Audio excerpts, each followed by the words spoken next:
دکھ، درد، تکلیف، بے چینی، مصیبت، اضطراب مسلمانوں کا بڑھتا جا رہا ہے۔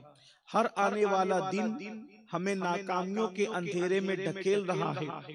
ہر آنے والا دن ہمیں ناکامیوں کے دلدل کے اندر ڈباتا چلا جا رہا ہے، اور لوگ اس پر یہ سمجھتے ہیں کہ ایسا ہوا تو ایسا ہوا، یہ ہوا تو وہ ہوا، یوں ہوا تو یوں ہوا۔ اچھی طرح یاد رکھنا کہ دنیا کے بدلنے سے مومنوں کا کچھ نہیں بدلتا، موسم کے بدلنے سے مسلمانوں کا کچھ تبدیل نہیں ہوتا۔ ہمارے یہاں انقلاب نہ موسم بدلنے سے آتا ہے، ہمارے یہاں نہ انقلاب دولت کی ریل پیل سے آتا ہے، ہمارے یہاں نہ انقلاب جماعتوں کے اور لوگوں کے حکمرانوں کے آنے جانے سے، حکمران جماعتوں کے آنے جانے سے کوئی تبدیلی، کوئی انقلاب کا تصور نہیں۔ ہمارے یہاں تصور انقلاب یہ ہے کہ جب ہم بدلتے ہیں تو حالات بدلتے ہیں، ہم بدلتے ہیں تو انقلاب آتا ہے، ہم تبدیل ہوتے ہیں تو ہمارے حالات تبدیل ہوتے ہیں۔ اس لیے کہ قرآن فرما رہا ہے ان اللہ لا یغیر ما بقوم حتی یغیر ما بانفسہم، کہ اس وقت تک اللہ کسی قوم کی حالت کو نہیں بدلتا جب تک کہ وہ قوم خود اپنے حالات کو تبدیل نہ کرے۔ تو ہماری ناکامیاں، ہماری بے چینیاں، ہمارا اضطراب، ہماری بے قراریاں کیوں ہے؟ کیونکہ ہم ایمان لا چکے۔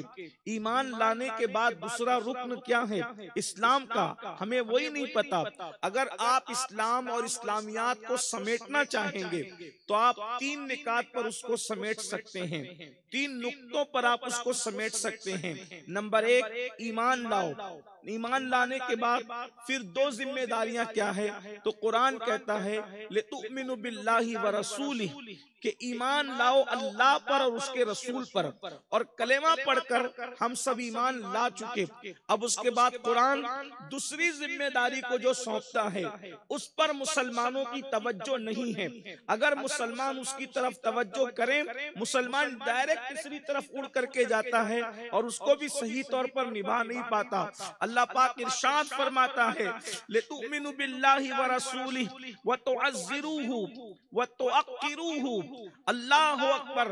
ایمان لانے کے بعد مسلمانوں پر جو سب سے پہلا فرض قرار دیا جا رہا ہے وہ یہ ہے کہ جس رسول پر تم ایمان لائے اس رسول کی تعظیم کرو، ان کی توقیر کرو، اور پھر تیسرا درجہ آخر میں جو دیا گیا ہے وہ تسبحوہ بکرۃ واصیلا، اور اللہ کی عبادت کرو صبح و شام، اللہ کی تسبیح بیان کرو، اللہ کی پاکی بیان کرو۔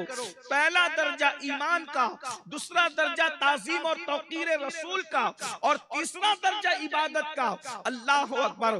اس لیے کہ یہ جو بیچ کی کڑی ہے ایمان اور عبادت کے درمیان، جب تک کہ اس کو ہم نہیں تھامیں گے عبادت نہیں ہو سکتی، عبادت قبول نہیں ہو سکتی۔ اللہ اکبر۔ اللہ رب العزت نے قرآن میں ہمیں بتایا ایمان لانے کے بعد تعظیم کرو، توقیر کرو، کس کی؟ مصطفیٰ جان رحمت کی، آمینہ کے لال کی۔ اب میں آپ سے پوچھنا چاہتا ہوں کہ اللہ کے رسول علیہ الصلوۃ والتسلیم کی جو تعظیم ہونی چاہیے، قرآن نے جو طریقہ بتایا، جو صحابہ نے کر دکھایا، جو اللہ والوں نے کر دکھایا، کیا وہ تعظیم کا تصور، وہ تعظیم کا جوہر آج قوم مسلم کے اندر موجود ہے؟ اللہ اکبر۔ آج اللہ کے رسول صلی اللہ علیہ وآلہ وسلم کا جو احترام مومنوں کے، مسلمانوں کے دل میں ہونا چاہیے، وہ ساری چیزیں نظر نہیں آتی، بلکہ اللہ اکبر، اللہ کے رسول صلی اللہ علیہ وآلہ وسلم سے رشتہ تعظیم اور توقیر کا جتنا مضبوط ہوگا ایمان بھی اتنا ہی مضبوط ہوگا، اور تعظیم و توقیر کا رشتہ جتنا کمزور ہوگا ایمان بھی اتنا ہی کمزور ہوگا۔ اور بلکہ یاد رکھنا جو اللہ و رسول کے بے ادب ہیں ان کے پاس ایمان کا تصور نہیں کیا جا سکتا۔